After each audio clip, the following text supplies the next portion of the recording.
আসসালামু আলাইকুম। অবশেষে আমরা সেই পদ্মগুলোকে চলে আসলাম।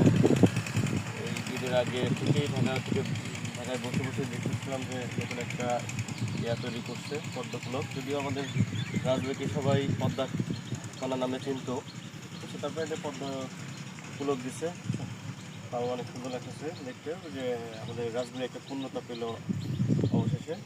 একটু সাইডটা আপনাদের দেখাই যে এটা আমাদের পদ্মা নদী, এদিকে আমাদের রাজবাড়িটা পুরোটাই বলতে গেলে পদ্মা নদীর পাড়ে অবস্থিত। সেটাই ছোটোবেলা থেকে শুনে আসতাম যে পদ্মাকন্যা বলে ডাকা হয়। পদ্মাকন্যা লেখা আছে অবশ্য এই দৌলতদিয়া ঘাটের থেকে একটু আগে এসে ওখানে পদ্মাকন্যা লেখা আছে। তো এটা রাজবাড়ি সদরের পদ্মফুলক নাম দিয়েছে। নামটা অনেক সুন্দর হয়েছে, প্লাস স্তম্ভ যেটা করছে এটাও অনেক ভালো হয়েছে। সবাই আসতে শুরু করতেছে, তো আমি আসলাম। আল্লাহ হাফিজ, আসসালামু আলাইকুম।